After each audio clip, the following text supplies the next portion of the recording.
Let's talk about Serena. Yeah, let's talk about Serena. So I feel like defending arguably the greatest female athlete ever for being hardworking and disciplined. One of the greatest athletes, period. Yeah, it's a great point. Don't even need to bring her gender into it. But like, that was not what I thought I would be doing. The day I posted like, hey, Serena Williams took a GLP-1. She's really hardworking and disciplined. That kind of proves that weight loss can be really challenging. Yeah. I did not expect to be getting people like, no, it just proves that she's lazy and doesn't want to work hard. Mm-hmm. That was really disappointing to me. And I asked myself the question, like, you're a hardworking person. You know, you lean into dedication and consistency. How big of a bitch are you compared to Serena Williams? Yeah. Like 100.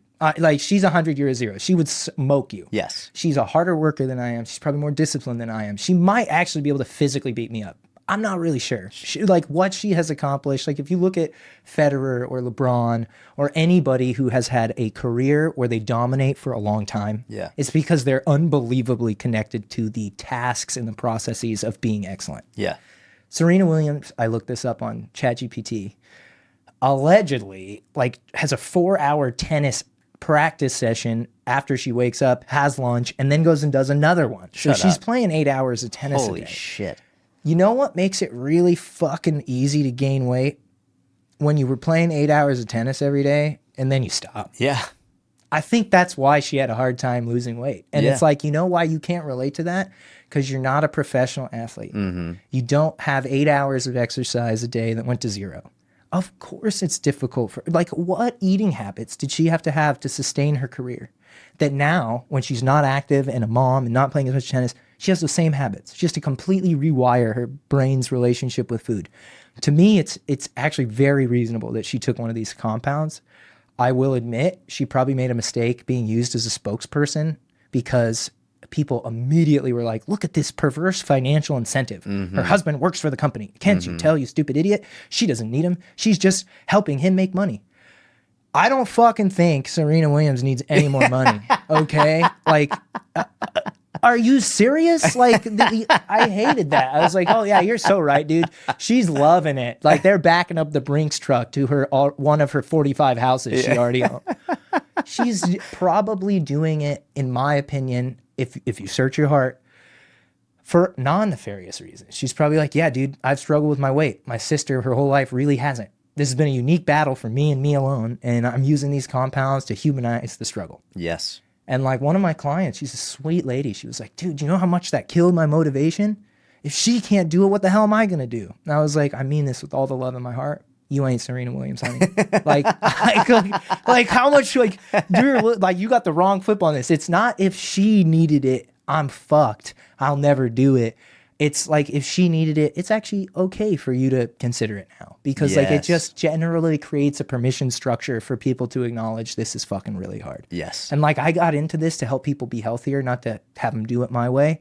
That's why I'm open to it. I really believe the side effects of chronic overweight or obesity are way worse than the side effects of these compounds. Without question. And if I'm wrong, in 20 years, and GLP-1s are the new opiates, come get me, man. Yeah. Come fucking find my ass and fucking tar and feather me. Come get it. I own it. Same thing about creatine. If I'm wrong about creatine, come get it. I'll own it.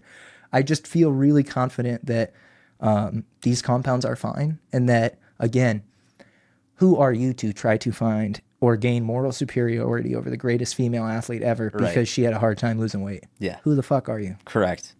Yeah.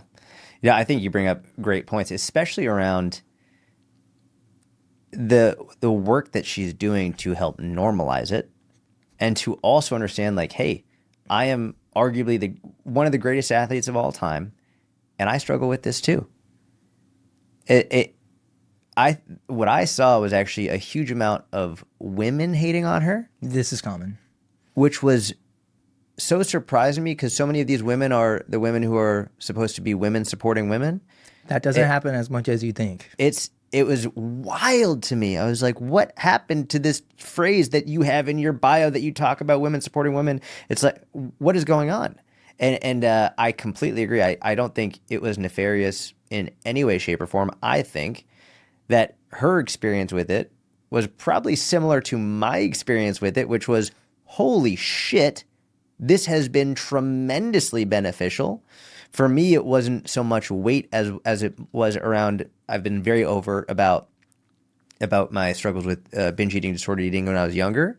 Unfortunately, I haven't had a binge in like 15 years at this point. Wow. But there is still a level of food noise. That's very it's different than I would say the average person. You have the dog on a leash, but it's still in the house. Correct. And also remembering what we spoke at the beginning, my leash is different than yours because I have financial incentive to have that leash based on this being my business. And so, yeah. You look at everyone in my family, they don't have that leash. Like everyone in my family struggles with it, like beyond belief. So anyway, I have a feeling that she took this and had a very similar experience to what me and millions of others have experienced. Like, oh, fuck, this is actually wonderful, as a wonderful tool for me. So let me talk about it. And absolutely, there's a financial incentive there. But I don't think financial incentive inherently means poor intentions, bad intentions, nefarious intentions. Because if you inherently believe that, then you better not look at any study that was funded by the people who could potentially be supporting it. Of course. Because then all of a sudden, every study that says what you believe is phony baloney. Exactly. And it's bought and paid for. Yes. Yeah, it is difficult. But like, I think I just kept coming back to the physiological or just physics equation of like, she was eating to sustain 8 hours of practice. Yes. And that is no longer the case. Correct. That must be a massive dietary pivot. And I will never understand that. So I don't play tennis 8 hours a day. Dude, tennis is brutal. It's incredibly difficult. Tennis is It's brutal. multiplanar, it's rotational, it's calorically demanding. Yes. It is a very intense sport.